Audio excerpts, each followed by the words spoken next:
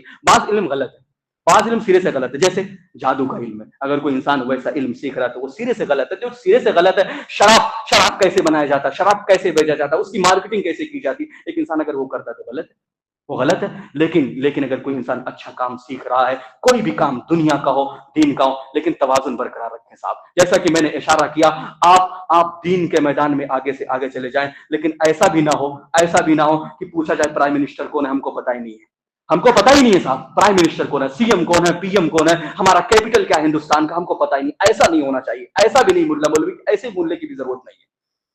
باقاعدہ آپ کو بتاتا چلوں، آج جو سماج کے اندر ایک بات کہی جاتی ہے، وقت بڑی تیزی کے ساتھ جا رہا ہے، میں ختم کرنے کی کوشش کروں گا ایک بات اور ایک نقطہ ذکر کر کے، کہ آج بڑی تیزی کے ساتھ یہ بات کہی جا رہی ہے کہ ان علماؤں کو ان مدارس کے اندر بھی دنیاوی تعلیم ڈالنے کی ضرورت ہے۔ صاحب یہ ڈالا ہوا ہے، شاید کوئی ایسا مدرسہ ہو جہاں پہ انگلش نہ پڑھائی جاتی۔ میں خود الحمدللہ جس مدرسے سے فارغ ہوں، نہ جانے جب سے وہ مدرسہ قائم ہوا ہے، جب سے عالمیت تک انگلش پڑھائی جاتی ہے۔ میں نے خود انگلش لینگویج پڑھا ہے، باقاعدہ اس کے اندر میں ایک عربی طالب علم ہوں، لیکن الحمدللہ میں نے انٹر کیا ہے، وہ بھی سائنس سے۔ کہاں سے کیا صاحب؟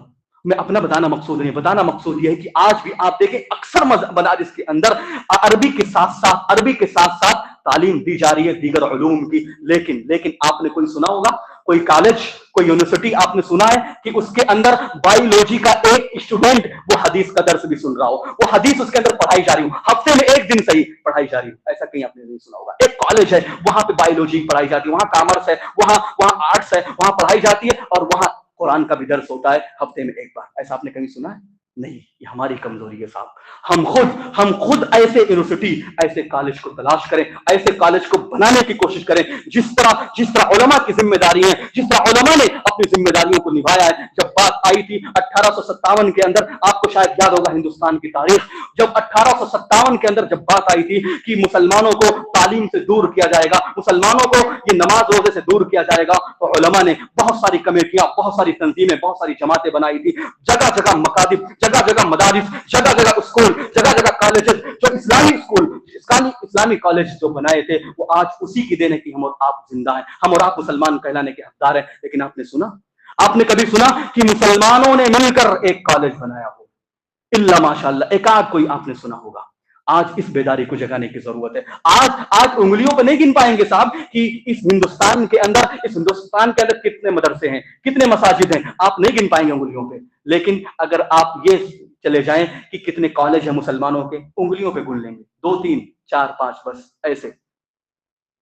اس میدان میں ہم کیوں نہیں آتے؟ ہم مولویوں کو دوست دیتے ہیں صاحب کہ وہ لوگ کام نہیں کر رہے ہیں. ہم نے کون سا کام کیا ہے؟ جس طرح علماء کی ذمہ داری ہے کہ مدارس اور مساجد کو سنبھال کر رکھیں، ایسے آپ لوگوں کی، تمام ڈاکٹرز کی، تمام انجینئر کی، تمام جتنے بھی جس فیلڈ کے ہیں، وہ تمام لوگ مل کر وہ اپنے فیلڈ کا اپنا ایک کیمپس تیار کریں، تاکہ ہماری مسلمان بچیاں، ہمارے مسلم بچے اس کیمپس میں جائیں اور وہاں پہ حدیث کا بھی درس ہو، اور وہاں پہ قرآن کا بھی درس ہو، اور وہ بایولوجی کو بھی سیکھیں، اور وہ کامرس کو بھی سیکھیں، وہ آرٹس کو بھی سیکھیں، دنیا کے تمام علوم کو سیکھنے کی کوشش کریں، شرط اس بات کی کہ آپ بھی آنے کی کوشش کریں. تو بات یہ چل رہی تھی صاحب کہ علم نافع کی بڑی فضیلت ہے شریعت اسلامیہ کے اندر. اس کے تعلق سے سیدھا سیدھا باتیں آپ کے سامنے ذکر کرنے کی کوشش کی ہے.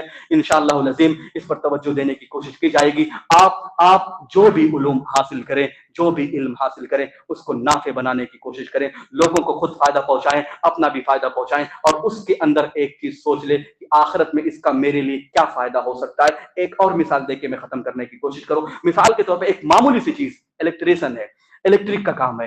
یہ آپ دیکھیں تو دنیا کا معاملہ ہے نا، لیکن انسان دین بنا سکتا ہے. ایک انسان یہ سوچے کہ لائٹ جلے گی، اجالا ہوگا، لوگ قرآن پڑھیں گے، فین چلے گا، لوگ پڑھیں گے، ٹھنڈی کا ماحول ہوگا، اچھا ہوگا، اور لوگ وہاں پہ قرآن پڑھیں گے، نماز پڑھیں گے. جو بوڑھے ہیں، جو مساجد میں نہیں آ سکتے، وہ وہاں پہ نماز پڑھیں گے، قرآن پڑھیں گے. ان کو کم سے کم فین پہنچے گا، ان کو ہوا پہنچے گی، ان کو لائٹ پہنچے گا. تو آپ کو فائدہ بھی ہو رہا ہے آپ کو کام کرنے کا، دنیا بھی آپ کی سنور رہی ہے، آخرت بھی سنور رہی ہے، کیونکہ آپ دوسروں کو فائدہ بھی پہنچا رہے ہیں، خود بھی فائدہ پہنچا رہے. اپنے گھر میں کوئی کام آ گیا تو آپ نے کام کر دیا، خود کو بھی فائدہ، دوسروں کو بھی فائدہ، اور آخرت کا بھی فائدہ. کوئی بھی کام ہو، آپ بس نیت صاف کر لیں، پیسہ بھی کمائیں گے، دنیا بھی بنے گی اور آخرت بھی بنے گی. اللہ سے دعا ہے کہ بارے ہم مسلمانوں کو کہنے سننے سے زیادہ عمل کرنے کی توفیق عطا فرما.